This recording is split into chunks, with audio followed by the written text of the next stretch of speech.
Hi, we are the Wealth Twins, and today we're going to be talking about the five best growth stocks for a recession. So, if you like what we're doing here and you want to hear what we're talking about, subscribe to the channel.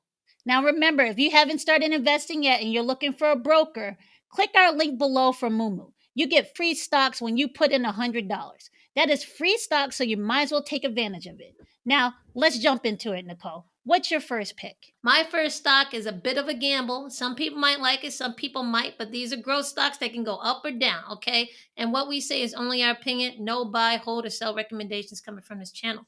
With that, my first pick today for growth stocks is actually Block. Mm. Now, Block is a company that owns Cash App, they own Square, and they also now own Afterpay. I like them because of the portfolio that they have. Now, I know this stock is taking a big beating ever since December, actually, when it changed its name from Square over to Block, because they were really focused on trying to say, we're going to be all about blockchain technology and all about cryptocurrency. And when the cryptocurrency market tanked, so did their stock. This stock is down big time this year. But the CEO, Jack Dorsey, I think he's got a lot of tricks and tactics up his sleeve that's going to keep that company moving in the right direction. Now, let's talk about the three main businesses that I like. You got Square, Cash App, and Afterpay. Square, Nadia will tell you this, Square is one of the easiest point of sale systems that small business owners can use. It is true. When I was running a small business, Square was the easiest one and the cheapest one to set up and get running right away.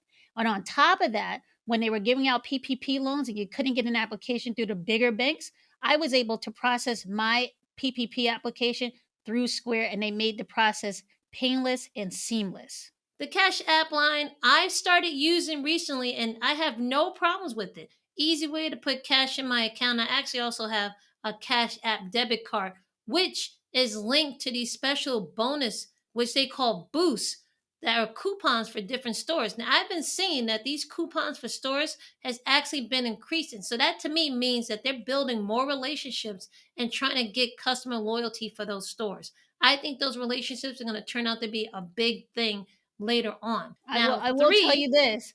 I will tell you this. Those Cash App boosts made me a fan of Cash App. Before, I was not on board with Cash App, but those boosts, you get 10% off, you get 20% off, and you get some Bitcoin back. I'm a fan of those boosts. they're also understanding their customers might have an issue, a little bit issue with cash on hand, might need some help with that. So Cash App is starting to offer small loans to Cash App users. Cash App users can actually borrow between $20 to $200 from Cash App and pay that back within 4 weeks. Block is also doing it with their Afterpay line. I'm not sure if you're familiar with Afterpay, but that's one of those buy now, pay later companies. And I've been seeing them pop up on every single website. And I think they even have it now in certain in-store business. A lot of places right now, even lunch places, are allowing you to do Afterpay when you buy lunch. So in New York City, you might get a salad that runs around $16, and they're allowing you to do Afterpay, break that $16 up into four payments of $4. Anyone who want to use it, hey, they have the opportunity to use it.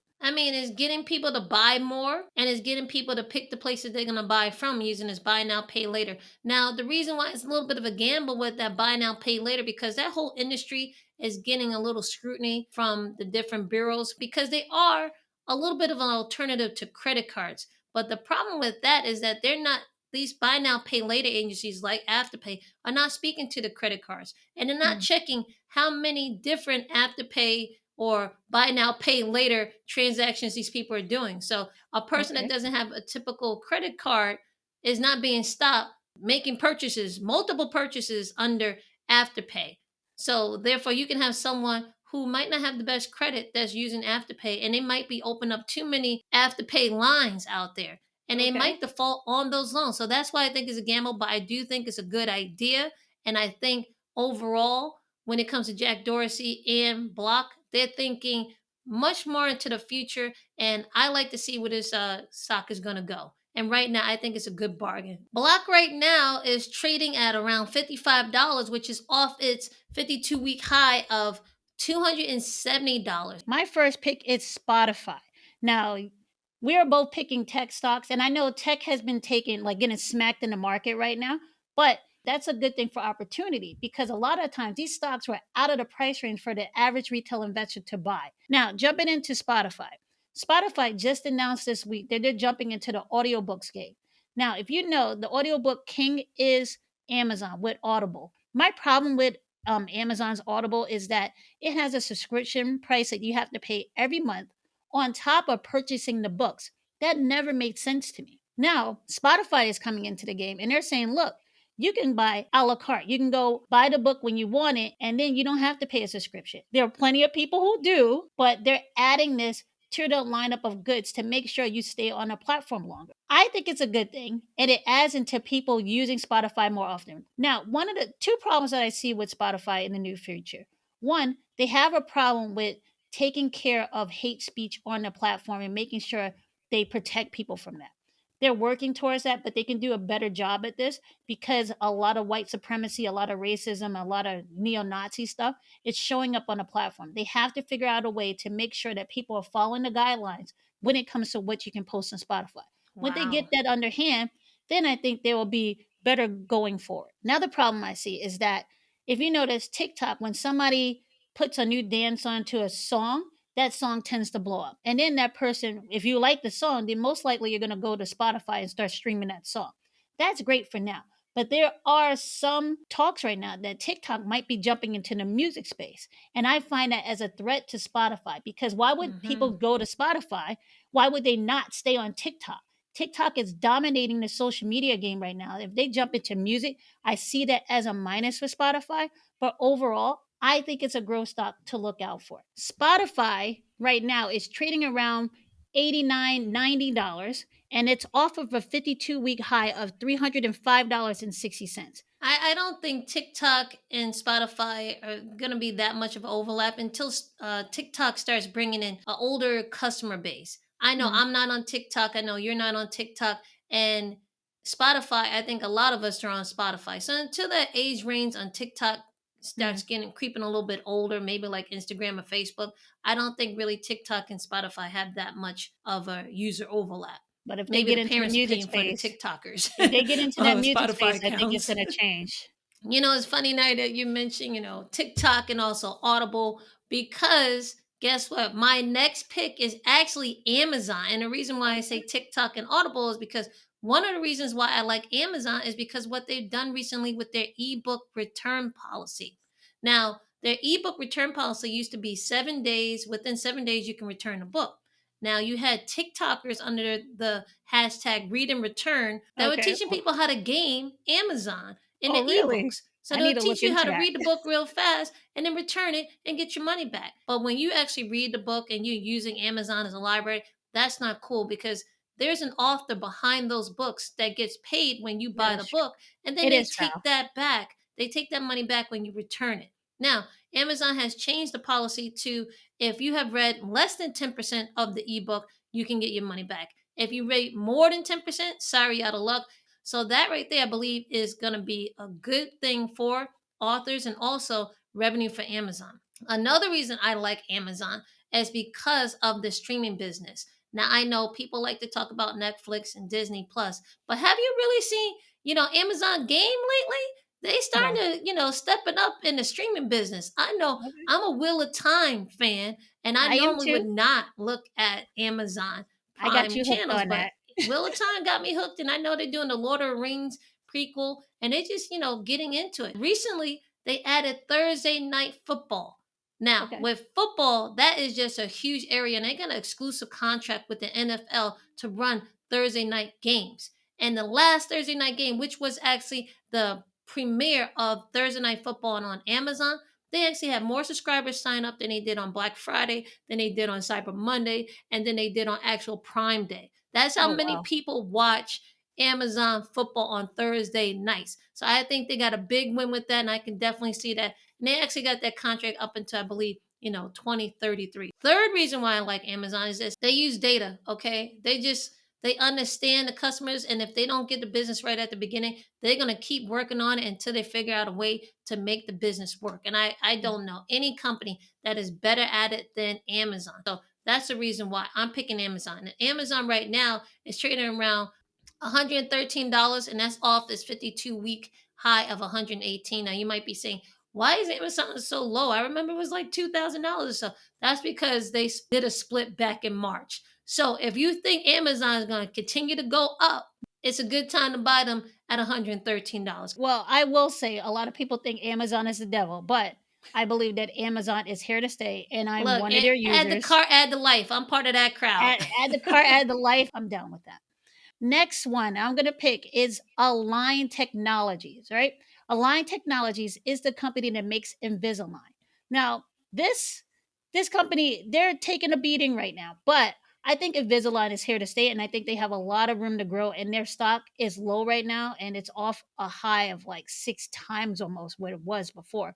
So I think it's a growth stock that you can look at. Their financials are doing well, and I think they're just getting beat up right now. Now, the thing is, there's some competitors in this space, but the OG is Invisalign. I was speaking to my dental hygienist the other day, and I was asking her, hey, what about those direct buy things that I can go buy them and try it and put the mold and I stuff think one of them and is do it. called Bite. I think Yeah, that's one. buy there's several of them, and you can do it at home. Now, the thing is, she told me, she's like, "Look, you can try that. They are cheaper, but based on her experience, people who try that end up coming into the office anyway after they wasted their money on that stuff and started going with Invisalign. And they're the ones where you go into the dentist's office, get fitted, get everything done there. I look at it as something like if you hire a contractor to do an important job versus do it yourself. Sometimes the results might be good, but sometimes the results are going to look like you did it yourself. Now, you know what's Exactly. funny? I actually was reading some silly fact. Don't ask me. I read a bunch of things, and sometimes I come across some unknown facts. And one of them is that there's been an uptick in dental cosmetic, Oh, teeth yeah. whitening, and also straightening of teeth. And I don't not sure if it's the pandemic. People just started saying, "Look, once I take this mask off, I want to look better." I don't know what it is, Exactly. but it's been an uptick of people saying, "You know what? I want to live my best life now, and I want that smile to show it." So I think Invisalign might be a good buy. But also, it's not only just for like vanity purposes. So a lot of older people are switching into getting Invisalign to straighten out their teeth so they don't have any kind of bone loss as they age. As the population gets older, you're gonna have more and more people say, you know what, maybe I should look into it. So right now they're trading around 217.92 off a 52-week high of $737. Now, I think that is a deal. It looks like it's an opportunity right now. If it hits $737 before, it has the potential to do that again. Make your own judgment. Let us know. All right. So, and my last one, I'm going to go with Adobe. Now, Adobe has been in the news lately because they just announced an acquisition of Figma. The thing that made this acquisition newsworthy is that they're paying 50 times the 2022 revenue of Figma. And people are like, Wow. why are they doing this? Adobe used to have the reputation of having no competitors. So this is bringing up a lot of questions like, did they buy this for so much money because they're scared that this startup company, it's not really a startup, but it's startup compared to Adobe, is coming up and they're They're scared of threatened by them? competition. I don't think you would go spend $20 billion on a company just because you're scared of them, right? I think it fits into their business model and where they want to go in the future. They're paying $20 billion for this. It's going to be half cash, half stock. But What on does top of Figma that, do? Figma is a platform where creators can use, and it's almost like I want to compare it to like Trello for designers. People can be wherever and they can collaborate on a design and get the final product, and everybody gets their say in it. Okay, this is from my understanding. Now, a lot of people like using this because it gives you more of a brand that's going across the board from idea to creation, and things are not getting lost. Now, I think this is something that could be good for Adobe because right now you don't really have the opportunity to do that in Adobe. But the reason why I like this and I think Adobe is here to grow is because people who use Adobe, you understand that it is a steep learning curve. When you're using Adobe and you get used to it, you're not going to jump off of Adobe. But if you have another platform they can integrate and increase their cloud capabilities and increase collaboration, this is a good thing for this company. Now, they're also in this acquisition, they are putting a retention bonus in for the CEO and for certain people who work for Figma. This retention bonus is crazy. It's valued at over $2 billion. And about $1 billion of that is going to the CEO for him to stay on board. Because a Wow. lot of these So they tech think that CEO is acquisitions, a genius and they're going to put him in house. yeah, but he's kind of getting some flack because they were like, look, Figma was supposed to be different from Adobe, but there you go. You sold out and you're merging with them and you're getting paid off. The guy's 30 years old. He started the company with a friend. My thing is this: at 30 years old, if you offer me $1 billion and this is in restricted stock, I'm taking $1 billion. Call me any, I don't know many I people don't who know would who not wouldn't. sell out. Okay. And they probably will be able to keep their business as autonomous and running the way it is right now, and they'll have room to grow. This is definitely not a bad thing for the Figma guys. Okay? But it's also something that's a long term play for Adobe. This is a stock that's growing and it's going to grow. It's getting hit right now, and its stock price had got hammered this week because of this news. Because people are like, why would you pay that much money? You must not be as far away from your competitors as we thought you were. So people are just tanking it, and they're like, how are you going to pay for this? You give 10 billion in stock, you give 10 billion in cash, but you don't have 10 billion in cash on your books. So they're going to have to take on some debt. But I think in the long run, this is a good play. They have to get into their creative cloud and they have to expand that. And this is a way they're doing this. They must know something that we don't know. If Adobe is willing to take on that type of risk, there is something that we don't know. We're not traders, we are investors. I look at the long term play. Adobe right now is trading at 283. The 52-week high of Adobe was 699.54. That's $699.54. If you told me 52 weeks ago I had to buy something at $699 and today I can get it at 283, that sounds like a deal to me. Now, guys, the market is fearful right now because of what the Fed is doing. People are scared that it might be a recession. You can look at it as a place to be scared, or you can look as things are on sale. So if you have quality companies, go for quality companies that are on sale. A recession is not a bad time to buy stocks. It could Mm. be the best time to buy stocks, and some of the biggest winners were bought during the recession. Guys, let us know if you have any other stocks that you want us to look at. Put them in the comments below, or let us know what you think about our picks. Okay, we'll love to hear about it. And also, don't forget, if you have not opened up a brokerage account and you're looking to get into stocks and ETFs, check out our link for Mumu. If you guys are interested in what other stocks we picked that would do well in a recession, check out this video right here and let us know what you think.